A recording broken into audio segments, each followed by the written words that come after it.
اللهم إنك عفو تحب العفو فاعف عنا اللهم إنك عفو كريم تحب العفو فاعف عنا. جو بندہ ان کی چینل پہ جا کے باتوں کو سنے سب سے پہلے ایک کلپ وہ ضرور سنتا ہے.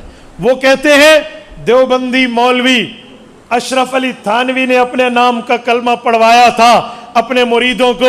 اگر دیوبندی سچے ہیں تو اپنے پیر مولانا اشرف علی تھانوی کا رد کریں کہ اس نے اپنے نام کا کلمہ پڑھوایا لا الہ الا اللہ اشرف علی رسول اللہ استغفر اللہ الیاذ باللہ انا للہ و انا الیہ راجعون. میرے دوستو اس سے بڑا کذب اور جھوٹ اس دھرتی پہ نہیں ہے.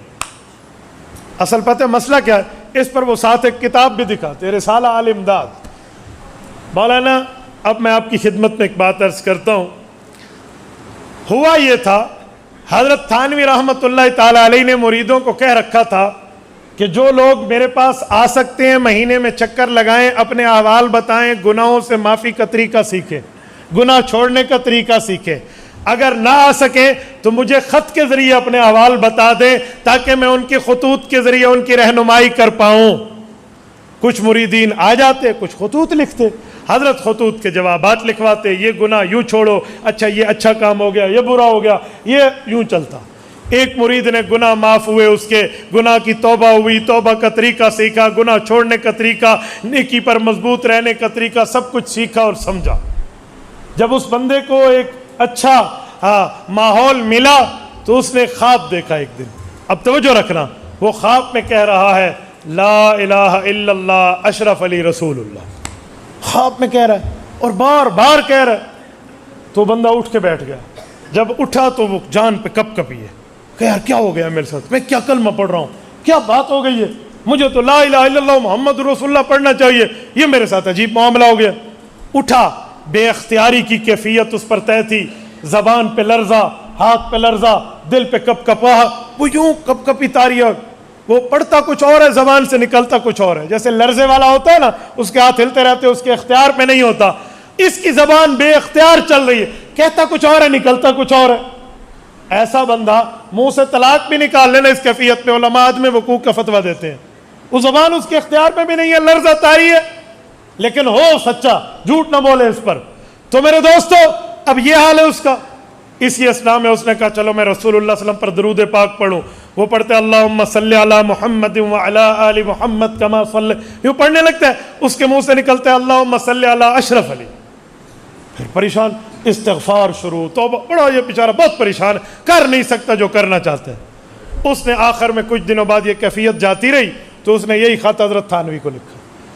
اب یہ مسئلہ خواب کا ہے اور خواب کی تعبیر کا ہے نمبر 1. نمبر 2 لرزہ طاری ہے اور بے اختیار ہے. حضرت تھانوی رحمۃ اللہ تعبیر میں امام التعبیر معبرین کو پڑھے ہوئے تھے تعبیر کے علم اور فن سے واقف تھے اور تعبیر کے معاملات کو کما حق کو جانتے اور سمجھتے تھے. آپ کو پتہ ہو تعبیر کا فن بڑا مشکل فن ہے ہر بندے کی بس کی بات نہیں ہے. اس لیے علماء مشائخ منع فرماتے ہیں کہ خواب دیکھو تو ایرے غیرے کو نہ سناؤ کسی اتھنٹک بندے کو سناؤ ورنہ وہی ہو جاتا ہے. خواب کی تعبیر دینا ہر بندے کا کام نہیں ہے. بعض اوقات خواب کی تعبیر اب میں آپ کو خواب کی تعبیر پہ ایک واقعہ سناؤں. امام جعفر الصادق رحمہ اللہ کے لیے تعبیر اور رویا کا مقدمہ اٹھائیں. ان کے پاس ایک شخص آیا انہوں نے کہا حضرت میں نے خواب میں اذان دی ہے. کہا چوریاں چھوڑ دے تیرے ہاتھ کٹ جائیں گے. چلا گیا. کچھ دنوں بعد ایک عرصے بعد ایک اور آدمی اس نے کہا حضرت میں نے خواب میں اذان دی. کہا انشاءاللہ رب العزت تجھے حج پہ لے جائیں گے. وہ شاگرد جو پہلے خواب کی تعبیر کے وقت بیٹھے تھے وہ اتفاق سے آج بھی بیٹھے تھے. اور انہوں نے کہا استاد جی مسئلہ کی ہو گیا. وہ بیچارہ یہی خواب دیکھ کر آیا تھا. آپ اولاد رسول آل علی ہیں آپ سے تعبیر پوچھی آپ نے فرمایا تیرے ہاتھ کٹیں گے چور ہے بھاگ جا. اور یہی خواب اس بندے نے دیکھا. آپ نے کہا اللہ تجھے حج پہ لے جائے گا. حضرت کوئی علمی کی نقطے کی کوئی بات ہے تو ہمیں بھی پڑھا دیں ہمیں بھی سمجھا دیں. حضرت نے فرمایا بہت بڑی بات ہے. انہوں نے کہا کیا؟ کہا قرآن کریم میں اذان کا ذکر 2 موقعوں پر بڑا عجیب آیا. اذن مؤذن ایتھا العیر انکم لسارقون. ایک اذان کا لفظ چوروں کے لیے آیا ہے جو بددین لوگ تھے دنیا دار تھے دیندار نہیں تھے. اور ایک اذن فی الناس الحج ایک اذان کا لفظ نیکوکاروں کے لیے حج کا آیا ہے. وہ جو پہلا آیا تھا اس کا ہیلیا ہولیا یاد ہے کیا تھا؟ انہوں نے کہا حضرت 100% شرابی کبابی آدمی تھا، جھوٹا تھا، بڑا دنیا دار تھا، دین سے اس کو کوئی سروکار نہیں تھا. فرمایا جی ہاں. تو کہا یہ بندہ؟ کہا یہ تو شب بیدار، تہجد گزار، نیکوکار، تابع دار، دین کا فرما بردار تھا. تو فرمایا سمجھ گئے نا؟ تو میں نے ان دونوں آیات کے مطابق تعبیر دی، بروں کے چوروں کے لیے ہاتھ کٹتے ہیں، نیک حج پہ جاتے ہیں. اب یہ ہے خواب کی تعبیر. یہ انجینئر اس وقت پیدا نہیں ہوا تھا، یہ شاید یہ حوالہ اس کے صرف نظر نہیں تھا، ورنہ نعوذ باللہ یہ کہتا کہ امام جعفر صادق کی 2 زبانیں تھیں، نعوذ باللہ ذو وجہین تھے. بندے نو ویکھ کے گل ہور کر دیندے سن. کہہ دیتا نا بھئی علوم کی بات ہے، ماہر کا مسئلہ ہے، وہ کیسے سمجھائے؟ وہ ہر ماہر آدمی. میں اس پر 2 خواب اور پیش کرتا ہوں، توجہ رکھنا ذرا. ایک خواب حضرت امام بخاری رحمہ اللہ کا، اور ایک خواب حضرت امام اعظم ابو حنیفہ رحمہ اللہ کا. حضرت امام صاحب رحمۃ اللہ علیہ نے خواب دیکھا کہ رسول اللہ کی قبر پہ گیا ہوں، اللہ کے رسول کی قبر مبارک کھلی ہوئی ہے، اس میں ہڈیاں ہیں. میں تو بہت پریشان، کیا ہو گیا؟ امت مسلمہ کا عقیدہ رسول اللہ صلی اللہ علیہ وسلم کی قبر مبارک میں حیات النبی کا ہے، آقا نامدار قبر مطہر میں جسم سلامت کے ساتھ زندہ تشریف فرما ہے. اند القبر سلام پڑھو، حضور پاک سنتے ہیں، دور سے پڑھو رب کے فرشتے لے جاتے ہیں. اور یہ میں کیا دیکھ رہا ہوں؟ بہت پریشان ہوئے. صبح اٹھے، اپنے شاگرد کو کہا بیٹا جاؤ فلاں بندے محبر وقت کے پاس، اسے کو ایک بندے نے یوں خواب دیکھا، اس کی تعبیر دے. وہ گیا، وہ غلام سا سادہ سا نوکر سا بندہ تھا. تو وہ جو تعبیر کے فن کے امام تھے، غالباً حضرت ابو ہریرہ کے داماد حضرت امام ابن سیرین رحمہ اللہ کا واقعہ ہے. تو انہوں نے کہا جی ایک بندے نے خواب دیکھا. تو انہوں نے فرمایا کم از کم تو نے تو نہیں دیکھا، وہ جو بندہ لے کر. اب بتائیں یہ غالب الغیب ہے، علم غیب اللہ کے ہاتھ میں. تو انہوں نے کہا کم از کم تو نے نہیں دیکھا. انہوں نے کہا جی حضرت میں نے نہیں دیکھا. کہا جس نے دیکھا اس کا نام بتا. اس نے کہا حضرت اس نے منع کیا ہے، اس نے منع. انہوں نے کہا ٹھیک ہے نام نہیں بتایا، وہ تعبیر نہیں بتا دو. لے دے کے نام بتایا. تو انہوں نے کہا جی بالکل واقعی امام ابو حنیفہ یہ خواب دیکھ سکتا ہے. کہا وہ کیا؟ کہا ہڈیاں سے مراد حضور کی ہڈیاں تھوڑی ہیں، ہڈیوں سے مراد رسول اللہ کی سنتیں ہیں جو دنیا میں پھکری ہوئی ہوں گی. ابو حنیفہ سے اللہ جمع کا کام لے گا. یہ ہے تعبیر کا فن، یہ ہے تعبیر کی مہارت. اسی طرح حضرت امام بخاری رحمہ اللہ نے خواب دیکھا میں اللہ کے رسول پہ پنکھا جل رہا ہوں. یوں امام بخاری رحمۃ اللہ علیہ فرماتے ہیں میں تو بہت پریشان ہو گیا کہ پنکھا اس پہ جلتے ہیں جس پر تو مکھیاں بیٹھے. رسول اللہ کی ذات اقدس سے تو اس سے پاک چیز ہے، تو یہ کیا معاملہ؟ معبرین نے کیا تعبیر دی؟